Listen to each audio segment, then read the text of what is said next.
Certes, c'est un PSG en reconstruction, mais quand on voit l'effectif, quand on voit les cartouches qu'on a quand même, on doit être qualifié, mais tous les jours. Ah oui, pour Ribéry, qui va arriver devant Casillas. Vas-y, mon petit. Il est le premier but de Ribéry. Bonjour à tous, on espère que vous allez bien. Bienvenue dans cette nouvelle vidéo où on va parler du Paris Saint-Germain. Pourquoi on va parler du Paris Saint-Germain? Parce que le PSG risque d'être versé en Europa League. Il reste une journée dans le groupe de la mort, on en reparlera. Mais voilà, pour vous parler de cette émission, on vous présente le sommaire. On va se poser deux questions. La première, est-ce que la qualification est possible? Pour le Paris Saint-Germain en Ligue des Champions, pour le moment ils sont deuxièmes, donc pour le moment ils sont qualifiés. Mais il y a l'AC Milan et Newcastle qui sont derrière à 5 points. La seconde question qu'on va se poser, c'est est-ce que si le PSG, dans son envie de révolution, dans son envie de renouveau, ne se qualifiait pas, est-ce que ce serait un drame? Voilà, on est bon pour le sommaire. Maintenant, si vous voulez investir sur les joueurs du Paris Saint-Germain ou sur des joueurs de foot, n'importe lesquels, sur des combattants de MMA, on vous présente notre nouveau partenaire Royalties. Le lien est en description. Grâce à ce lien de parrainage, vous pouvez gagner des cadeaux, des bonus et bien d'autres. On vous laisse découvrir ça. Nous, on va commencer avec la vidéo. Si tu me le permets, Malik, je fais l'intro. Je te le permets, mais j'aimerais juste mettre la petite parenthèse pour ceux qui suivent la chaîne depuis un petit moment. Commencer à comprendre quand on parle de Paris. Ayoub prend ce ton-là, un peu plus calme, un peu plus triste, il y a moins d'énergie. C'est ce que Paris lui fait. Ça lui prend tout. Il y en a, c'est leur femme qui leur prend tout, leur énergie. Lui, c'est le Paris Saint-Germain.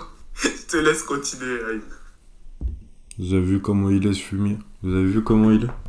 Jamais il peut me laisser tranquille, pas une journée. En plus, en ce moment, on tourne des vidéos tous les jours. Il veut pas me laisser tranquille. Non, plus sérieusement, est-ce que le PSG peut se qualifier? Bien sûr que oui. Si on parle d'un point de vue comptable, un nul suffirait quasiment à la qualification. Si Newcastle... Non. Oui, non, même pas. Non, mais pardon, s'il y a un nul et que Newcastle ou l'AC Milan gagne, on serait disqualifié.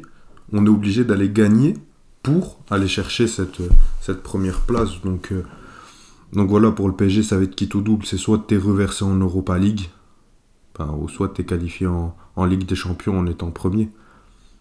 Donc pour moi, ça commence à devenir très inquiétant, car c'est soit tu deviens premier, soit tu ne joues même plus la Ligue des Champions.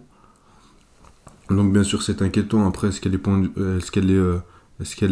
est possible d'un point de vue observation, d'un point de vue un peu plus footballistique? Moi, je pense que oui. Tu as affronté le Borussia Dortmund que tu avais battu 2-0 à l'aller, qui, eux, sont déjà qualifiés. Honnêtement, pour moi, c'est pas que tu n'as rien à craindre, mais que tu vas tout jouer sur un match et que c'est contre une équipe qui est censée être plus faible que toi, qui est déjà qualifiée, qui ne fait pas une saison incroyable en championnat. Donc si on me dit que on peut être inquiété quant à la qualification du Paris Saint-Germain, mais si on pense que cela va être trop difficile pour les Parisiens, voire impossible, soit on manque de respect au PSG, soit on est Malik. Donc non, mais bien sûr que la qualification pour le Paris Saint-Germain est possible. Elle doit, le PSG dans cette position-là où elle a le destin entre ses mains, parce que on n'est pas, tu sais, on va parler après de est-ce que c'est un drame ou pas, mais déjà de faire une émission sur est-ce que la qualification est possible, c'est un mini-drame, tu vois. C'est un mini-drame, de faire une vidéo, c'est déjà de commencer à dire est-ce que le PSG peut se qualifier en 8ème de finale de Ligue des Champions. Ça commence à sentir pas bon, tu vois ce que je veux dire? Mais bon, là on va affronter les 5e de Bundesliga. Certes, ils font des bonnes phases de groupe, mais bon. Et toi, je sais pas ce que t'en penses, Malik. Est-ce que la qualif est possible? Alors, est-ce que la qualification est possible? Bien sûr que oui, pour tous les éléments que tu as dit. Borussia est déjà premier de son groupe. Paris a gagné le match aller contre le Borussia. Ça, c'est les points positifs, les points qui nous font dire oui, bien sûr que c'est possible. Paris n'est pas... Je ne pense pas que Paris est une moins bonne équipe que le Borussia, a-t-elle même eu des meilleurs joueurs sur le terrain que le Borussia Dortmund? C'est discutable. Mais sur les points qui penchent de l'autre côté, Paris, pas Paris, aller gagner au Borussia Dortmund dans leur stade, en Ligue des Champions, ça n'a pas l'air d'être simple. Hein. Newcastle, ils sont allés là-bas, ils ont perdu. Milan, ils sont allés là-bas, ils ont perdu. Tu vas me dire, oui, moi, ça veut rien dire, entre guillemets. Tu vois, mais c'est pour dire qu'en Ligue des Champions, battre le Borussia, c'est pas facile. Et moi, si je reviens même à la saison d'avant, Chelsea, on était parti là-bas en 8e, on avait perdu 1-0 là-bas. Donc gagner là-bas, c'est pas facile, malgré que qu'ils sont déjà qualifiés, comme tu le dis, que leur qualification est assurée. Tu avais utilisé quel terme pour dire que le Bayern, leur dernier match face à Man United, tu avais dit que c'était quoi? Des hagards? Je vais le dire de cette manière, hein. On s'est compris. Tu avais dit ça. Bah ok, Borussia Dortmund, c'est loin d'être le Bayern, mais ça reste des Allemands. La mentalité allemande, on la connaît tous, tout le monde l'arabe, tout le monde en parle, donc ils vont pas être gentils avec vous. Donc Paris, attention, qualification possible, oui. Maintenant, avant que tu dises, est-ce que c'est un drame si ça se fait pas, Ayoub, est-ce que toi, tu y crois, le fan parisien? Je vais le gifler avec mon maillot de Paris. Bien sûr que j'y crois, Malik. On va être qualifié. Honnêtement, pourquoi je pense qu'on va être qualifié? Tout simplement parce que moi j'ai une théorie sur le Paris Saint-Germain.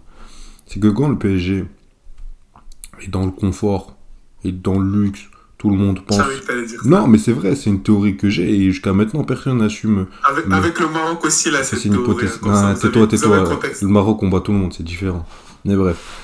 Non, mais plus sérieusement, je te parle très sérieusement, j'ai une hypothèse sur le Paris Saint-Germain, c'est que quand on est dans le confort, quand on est quasiment déjà qualifié, quand c'est facile, quand on est favori, on prend la grosse tête, on a trop confiance en nous et on se fait gifler. Mais quand on est les outsiders, quand personne croit en nous, quand tout le monde dit c'est fini, exemple, PSG-Barça, on gagne 4-0 chez nous. PSG Man United, ça crie au scandale parce qu'on n'avait pas Neymar, il n'y avait pas Cavani, il n'y avait pas Verratti, on gagne 2-0. Des matchs comme ça, je peux t'en faire à l'appel contre Dortmund, etc. Comme ça, j'en ai plein des matchs comme ça. Mais quand c'est trop facile, remontada,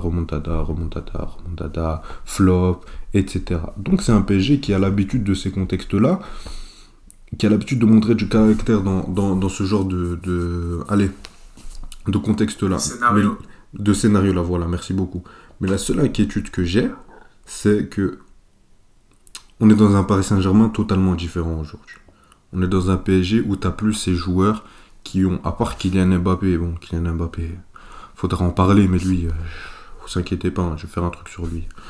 Je vais péter un câble à un moment. Mais bref, on n'a plus ce truc de... On avait le PSG, certes, on critiquait parce qu'on pouvait pas faire de contre-pressing, les joueurs respectaient pas le club, tout ce que vous voulez, ok? Mais au moins, on avait des joueurs qui avaient des égos de champions, que quand ils étaient dos au mur, ils savaient prouver qu'ils étaient des grands joueurs. Ils savaient relever la tête.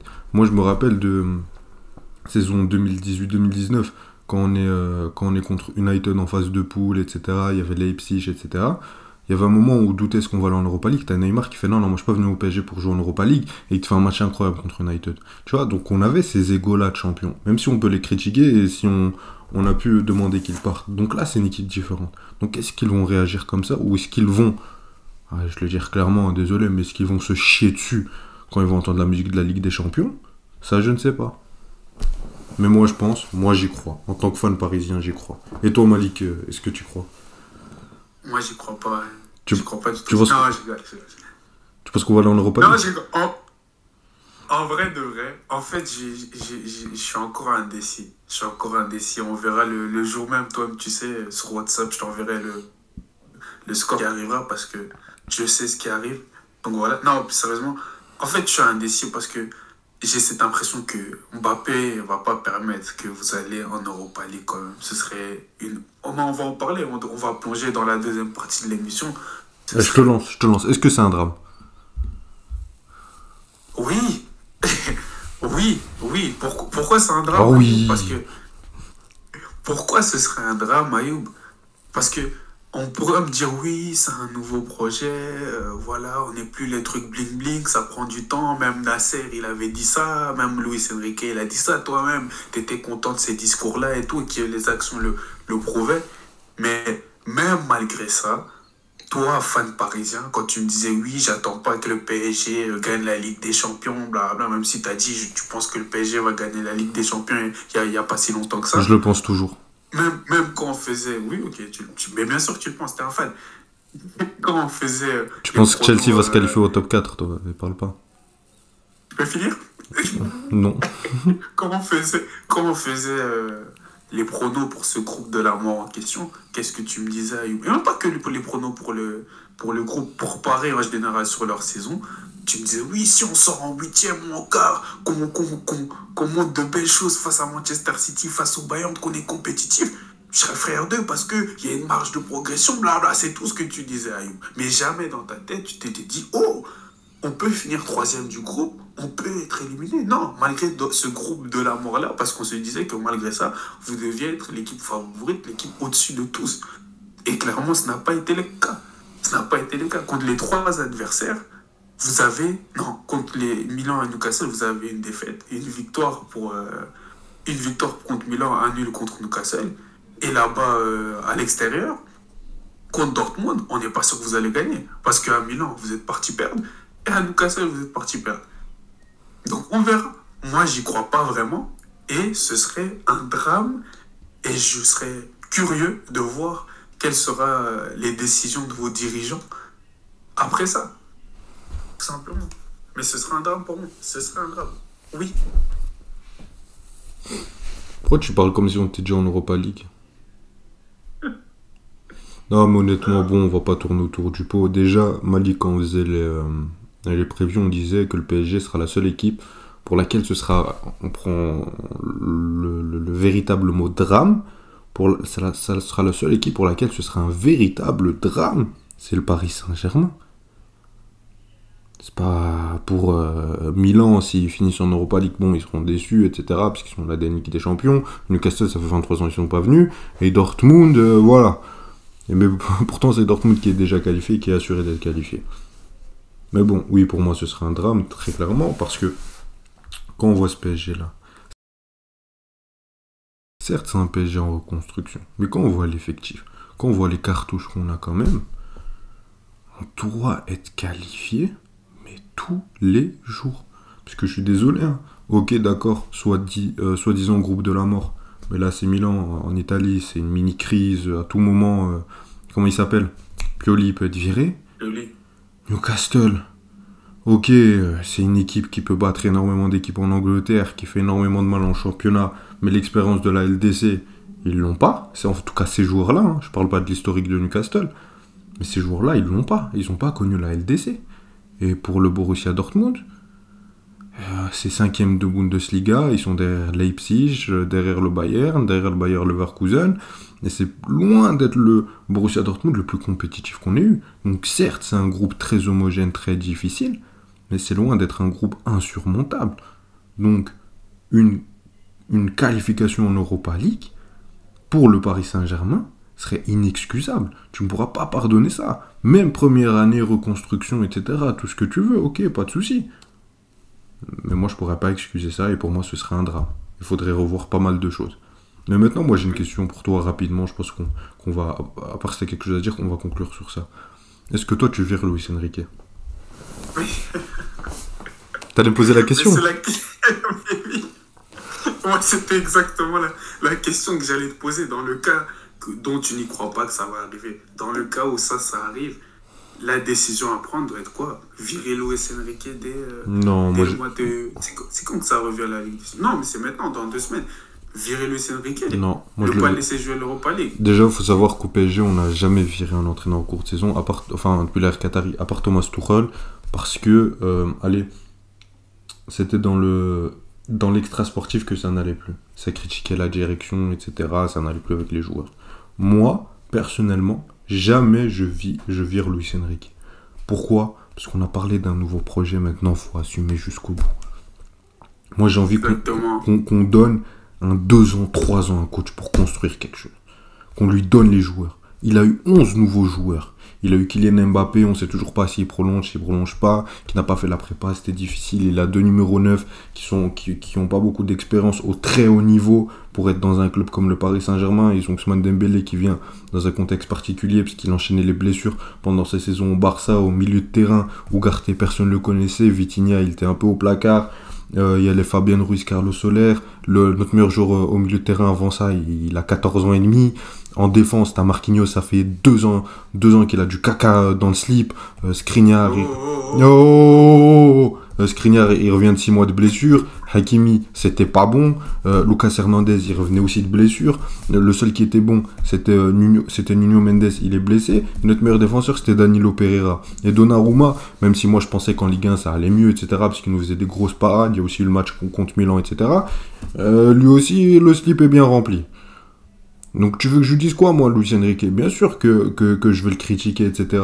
Mais il faut voir aussi dans quel contexte il arrive. Donc moi, je veux qu'on lui laisse du temps. Peu importe ce qui arrivera dans 2 semaines face au Borussia Dortmund.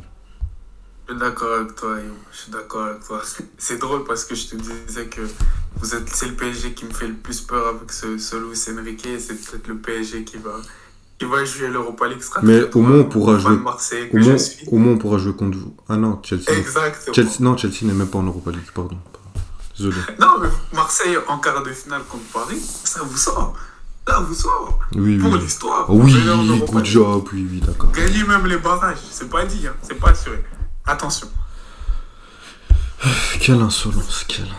Je pense qu'on peut finir sur ça. Ouais, je pense fans parisiens, dites-nous en commentaire que vous en pensez. Fans de parisiens, de vous tous, fans de football, dites-nous ce que vous en pensez de cette situation parisienne. Comme on a dit, surtout moi, j'ai surtout parlé comme si c'était déjà acté que Paris allait jouer l'Europa League, alors que peut-être pas du tout.